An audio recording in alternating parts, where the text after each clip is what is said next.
محمد وقاص حبیب bank سے retire تھے. 6:15 بجے نماز جنازہ ان کا ڈاکٹر شرفہ والے قبرستان میں ان کی نماز جنازہ کی امامت کرانی تھی. لیکن شیخ محمد علی صاحب کے ساتھ میرا ایک پرانا تعلق تھا. کوئی بھی افتتاحی تقریب ہوتی، غمی خوشی کی تقریب میں مجھے بلاتے. یہاں ہی 16 ماہ قبل میں نے ان کی والدہ محترمہ کی نماز جنازہ پڑھائی. ان کی والدہ محترمہ کو سیدن میں دفن کیا گیا ہٹیا میں.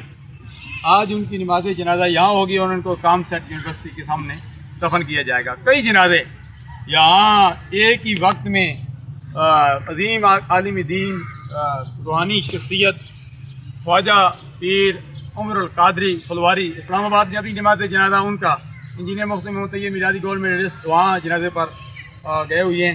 اور انشاءاللہ العزیز کل ہی نماز جنازہ ہمارے میرا تعلق بولیوال سے ہے. ہمارے امیں محترم بھی ہیں بڑے قریبی. میری مقصد ملک افتخار خان صاحب بھی موجود ہیں، طاہروان صاحب بھی موجود ہیں، سیاسی سماجی حضرات موجود ہیں، مذہبی علامہ حافظ محمد اسلام صاحب.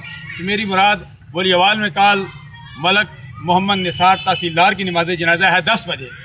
تو دیکھو کسی کی جنازہ 10 بجے، کسی کی جنازہ 11 بجے، کسی کی جنازہ 6 بجے. یہی وقت مجھ پر بھی آنا ہے، آپ پر بھی آنا ہے. انسان کے وہم و گمان بھی نہیں تھا کہ شیخ محمد علی صاحب نے جانا تھا. کئی لوگ پتہ ہی نہیں چلتا چلے جاتے ہیں. کئی لوگ جو انتظار کرتے ہیں کہ یہ بندہ فوت ہونے والا ہے، اسپتال جاتا ہے، بیمار ہے، سخت ہارٹ اٹیک ہوگا، فلاں تکلیف ہوگی، لیکن اللہ ان کو لمبی زندگی دے دیتا ہے. تو ان کی زندگی بہت ہی مختصر تھی. 60 سال کی عمر میں چلے گئے. 4 بھائی شیخ راشد اور شیخ حامد محمود اور شیخ محمد اسلام اور شیخ ناصر محمود، 4 بھائیوں کو چھوڑ کر اور 2 اپنے شہزادے چھوڑ کر خالق حقیقی سے جا ملے.